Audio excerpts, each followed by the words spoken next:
à tous dans un nouvel épisode de Brush Obsession. Pour ceux qui n'ont pas vu le premier épisode, c'est un endroit où je parle de mes pinceaux. Je choisis au hasard un pinceau dans ma trousse et je vous raconte tout à propos de ce pinceau.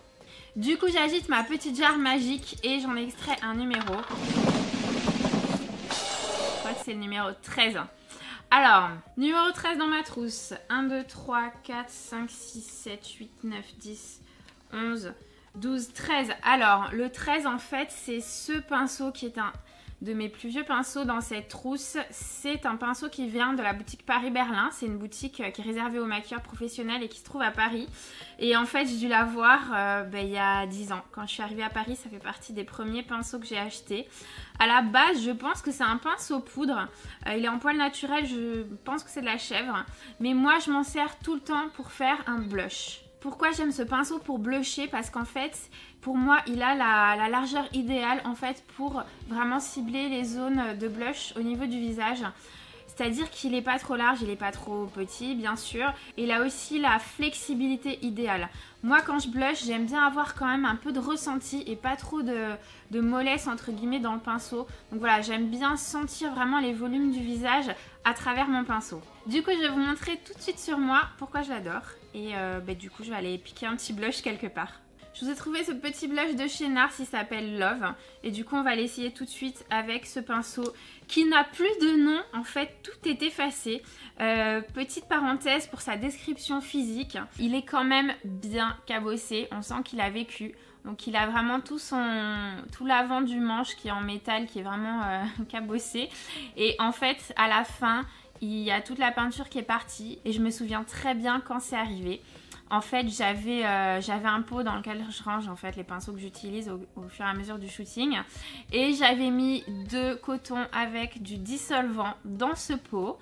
Et j'ai eu la bonne idée de mettre mon pinceau blush dedans. Donc forcément, il y a toute la couleur sur la fin qui est partie. Mais c'est pas grave, je l'aime bien comme ça. Je trouve qu'il fait un peu, voilà, on sent qu'il a vécu. J'ai tenté de repasser du Sharpie par-dessus du marqueur noir. Mais bon, ça n'a pas vraiment été un franc succès.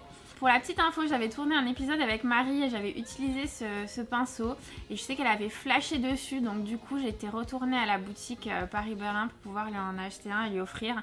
Il est impossible de retrouver le même pinceau, donc c'est le seul et unique qui me reste. Je n'ai jamais eu de double et je ne pourrais pas en racheter un autre. Allez, je retire mes lunettes pour l'application. Du coup, voilà exactement ce que j'aime, c'est vraiment une prise de produits très très ferme. Donc je fais 2-3 allers-retours et ça me permet, vous voyez, c'est vraiment cette largeur parfaite pour venir taper sur la pommette juste là et étirer le produit. En fait, on voit très bien, bon en plus les produits NARS sont quand même très pigmentés, mais on voit bien qu'avec ce type de pinceaux qui sont pas très éparpillés, contrairement à par exemple ce type de pinceau poudre que certaines personnes utilisent en blush, c'est qu'avec un pinceau qui est un petit peu plus rassemblé, on a plus de pigments, plus d'intensité tout de suite à l'endroit où on pose le blush. Et du coup, je replonge en fait jamais dans le produit, mais je me sers vraiment de ce qui reste sur le pinceau pour pouvoir estomper. Allez, on se fait l'autre côté. Je sais pas, vous devez bien sentir mon mouvement en fait, vraiment quand on l'appuie. Et on voit que ça se diffuse vraiment super bien. Et voilà, c'était un brush obsession sur le spécial le pinceau inconnu, vu que je n'ai plus de référence. Donc je dirais, je vais l'appeler le pinceau blush de chez Paris-Berlin. Et voilà, j'espère que ça vous a plu. Je vous fais très vite un autre épisode sur un de mes pinceaux piochés au hasard. Donc là, je vous rappelle que c'était le numéro 13 de ma trousse et que je suis tombée sur celui-ci. Comme d'habitude, n'hésitez pas à me laisser en commentaire ce que vous en pensez, à me laisser un petit pouce et surtout partager. Abonnez-vous. Je vous embrasse très très fort et à très vite. Ciao!